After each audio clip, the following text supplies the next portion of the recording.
সংগ্রামী নারী ঝর্ণা সি টোটো চালিয়ে পরিবারের দায়িত্ব কাঁধে নিয়ে জীবনের লড়াই করে চলেছেন।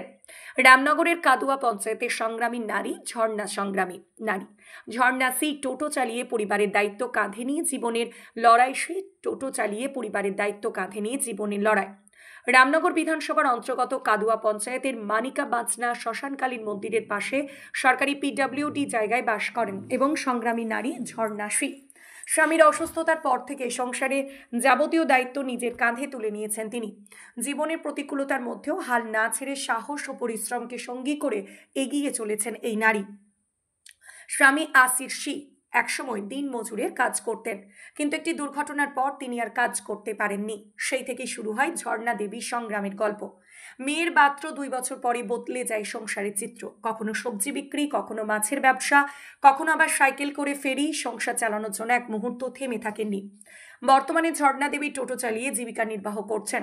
সকালে ছোট মেয়েকে সঙ্গে নিয়ে বেরিয়ে পড়েন রাস্তায়। টোটোতে মেয়েকে বসে রেখে যাত্রী তোলা, নামানো, অফিসে ঘুরে বেড়ানো, এভাবেই চলে তার দিন যাপন। বড় মেয়ে 6ষ্ঠ শ্রেণীতে পড়ে, আর ছোট মেয়েকে নিয়ে তার প্রতিদিনের পথ চলা। অসহায় অবস্থাতেও ঝর্ণা দেবী কখনো কারো কাছে হাত পাতেননি। সরকারি লক্ষ্মী ভাণ্ডার ছাড়া আর কোনো সরকারি সুবিধা তিনি পাননি বলে জানা গেছে। বাড়ি থেকে প্রায় ঢিল ছড়ার দূরত্বে কাদুয়া পঞ্চায়েত অফিস থাকলেও পঞ্চায়েত বা প্রশাসনের পক্ষ থেকে এখনো কোনো সহায়তা পাননি এই পরিবার। স্থানীয়দের মতে প্রতিদিন অসংখ্য মানুষ যাতায়াত করলেও এই পরিবারটির দুরবস্থা কারোর চোখে পড়ে না। প্রশাসনের প্রতি অনুরোধ, যদি কোনোভাবেই পরিবারের পাশে দাঁড়ানো যায়, সরকারি সাহায্য বা পুনর্বাসনের ব্যবস্থা করা যায়, তাহলে অনেকটাই উপকৃত হবেন ঝর্ণা দেবী ও তার সন্তানরা। জীবনের প্রতিটি মুহূর্তে সংগ্রাম করেও হাসি মুখে এগিয়ে চলা ঝর্ণা সি আজ এক অনন্য উদাহরণ। যিনি দেখিয়ে দিয়েছেন সাহস আর ইচ্ছা শক্তিশালী নারী নিজেই হতে পারেন পরিবারের ভরসা ও সমাজের প্রেরণা। ওদিকে আপনাকে টোটো চালাতে হচ্ছে কারণ কি? কারণ স্বামী অসুস্থ, বাড়িতে প্রচুর অন্ধার, খাটে খাওয়া মানুষ।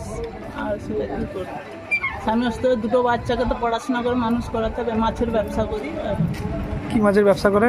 আমি না মিষ্টি সব রকম মাছের ব্যবসা। গ্রামে কোন বাজারে বিক্রি করেন? আমি গ্রামে সাইকেল করে বিক্রি করি। সাইকেল নিয়ে মাছ বিক্রিও যান? হ্যাঁ, যাতায়াতের জন্য আপনারা ধরছেন নাকি? আর দাদা কতদিন হলো অ্যাক্সিডেন্ট করেছে? অ্যাক্সিডেন্ট হওয়ার 3-4 বছর।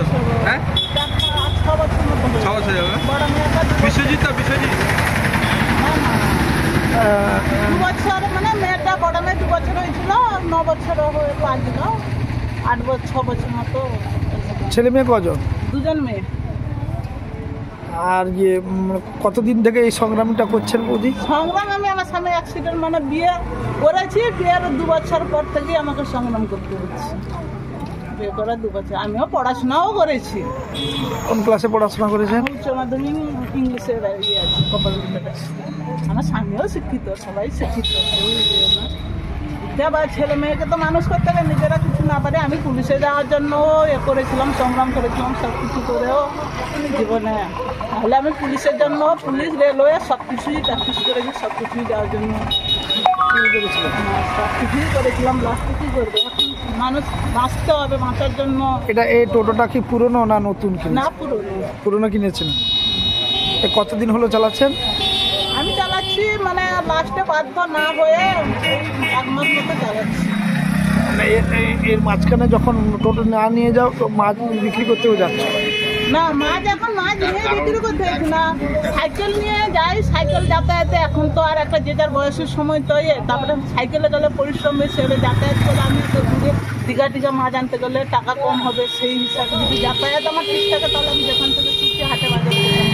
এখন কি মাছ ব্যবসাটা করছেন না বন্ধ করে দিয়েছেন? মাছ সবজি আমি সব মাছ করছি।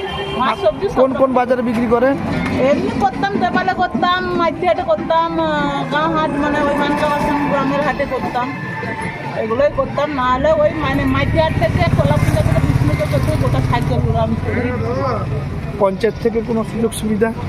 না, কোথাও তো কোনো সুযোগ সুবিধা, ও হাজব্যান্ড অসুস্থ হয়ে কোনো সুযোগ সুবিধা পাই না, আর এটাও কোনো কিছু সুবিধা পাই না।